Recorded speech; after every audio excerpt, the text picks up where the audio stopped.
आप सभी का स्वागत है। शादी की रात जब मैंने अपनी बीवी का काला चेहरा देखा तो मैं बहुत नाराज हुआ।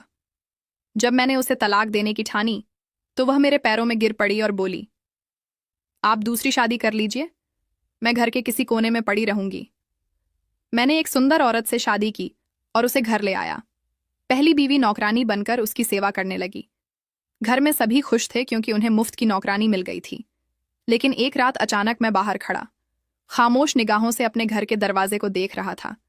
न जाने क्यों आज हिम्मत नहीं हो रही थी कि दरवाजा खोलकर अंदर जाऊं। पास की मंदिर से भजन की आवाज गूंजी तो मैंने आसमान की ओर देखा। सर्दियों की शाम जल्द ही रात की स्याही में बदल रही थी। मैंने एक गहरी सांस ली। चाहूं या ना चाहूं आखिरकार मुझे अपने घर तो जाना ही था। इसके अलावा मेरा और कोई ठिकाना भी नहीं था। मैंने दरवाजा खोला और अंदर दाखिल हो गया। पूरा घर हमेशा की तरह चमक रहा था। मार्बल के फर्श पर मुझे अपनी परछाई नजर आ रही थी। शाम के इस पहर भी घर में कहीं धूल का नामो निशान नहीं था, जैसे घर की कई बार सफाई की गई हो। मेरे जूते मिट्टी से सने हुए थे। मैं जब आगे बढ़ा तो फर्श पर मेरे पैरों के निशान बनते चले गए। ड्राइंग रूम में दाखिल होते ही मेरी निगाह अंदर के नज़ारे पर पड़ी। वहां रौनक थी। मेरी बीवी सुर्ख लिबास में सज-धज कर टीवी देख रही थी। उसके हाथ में कॉफी का कप था। उसे देखकर मेरे होठों पर मुस्कान फैल गई। वह बेहद हसीन थी। एक बच्चे की मां बनने के बाद भी उसके हुस्न में कोई कमी नहीं आई थी। मुझे देखते ही उसने मुझे पास बैठने का इशारा किया और किचन की ओर मुंह करके आवाज लगाई, राधिका जरा निहार के लिए भी कॉफी ले आओ। मैं चुपचाप उसके पास बैठ गया। आज मेरा दिल बुझा हुआ था। मेरी बीवी भी मेरे चेहरे को देखकर कुछ समझ रही थी। वह इधर उधर की बातें करके मेरा ध्यान भटकाने की कोशिश कर रही थी। शायद उसे भी अंदाजा हो गया था कि मैं किस बात से परेशान हूं। थोड़ी ही देर में राधिका कॉफी का कप लेकर किचन से बाहर आई। उसे देखकर मैं चौंका, लेकिन वह चुपचाप कॉफी रखकर वापस लौट गई। मेरी बीवी ने उसे शाम के खाने की लंबी लिस्ट पकड़ा दी। राधिका ने सिर हिलाया और किचन की ओर मुड़ गई। रास्ते में जमीन पर पड़े खिलौन को समेटकर मेज पर रखा। मेरी नजरें दूर तक उसका पीछा करती रहीं, मगर अब मैं मजबूर था। कॉफी का कप हाथ में था, लेकिन मैं खोया खोया सा था। शाम का खाना बहुत स्वादिष्ट था। राधिका के हाथों में तो जैसे कोई जादू था।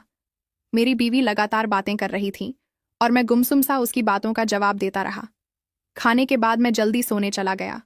दिमाग पर ना जाने कैसा बोझ था कि काफी देर तक करवटें बदलने के बाद भी नींद नहीं आई। मेरी बीवी गहरी नींद में थी। सोते हुए भी उसके हसीन चेहरे को देखना मुश्किल हो रहा था। मैं खामोशी से उठकर कमरे से बाहर आ गया। यूं ही कमरे में इधर उधर टहलते हुए मेरे कानों में एक अजीब सी आवाज पड़ी। आवाज जिस दिशा से आ रही थी, मेरे कदम अनिच्छा से उस ओर बढ़ गए। कमरे का दरवाजा खुला था। मैंने हल्का सा दबाव डालकर दरवाजा खोला और जो दृश्य मेरे सामने था उसे देखते ही मेरे होठों से एक घुटी हुई चीख निकल गई। जो कुछ मैंने देखा उसके बाद खुद पर काबू पाना मेरे लिए नामुमकिन हो गया था। इसी वजह से आज मेरा दिल बोझिल था। यह एक अनजाना भय था जिसने सुबह से ही मुझे अपनी गिरफ्त में ले रखा था। आज मैं उस भय को अपनी आंखों से हकीकत बनते देख रहा था। उल्टे पांव दौड़ते हुए मैं वापस अपने कमरे में आ गया।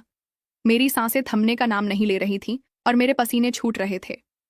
इस सर्द मौसम में भी मुझे अपने शरीर पर पहने हुए कपड़े चुभने लगे। मेरा दिल जोर जोर से धड़क रहा था। आंसू थे कि रुकने का नाम ही नहीं ले रहे थे।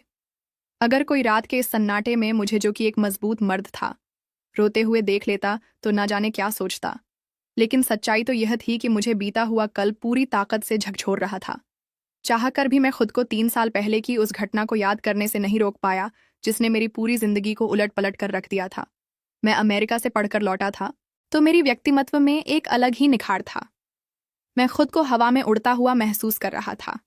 पूरे खानदान में कोई लड़का मेरे मुकाबले का नहीं था।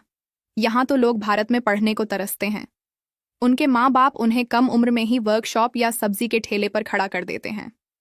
लेकिन मेरे माँ बाप ऐसे थे जिन्होंने मेहनत मजदूरी के बावजूद मुझे अमेरिका पढ़ने भेजा। मैं खुद भी काबिल था,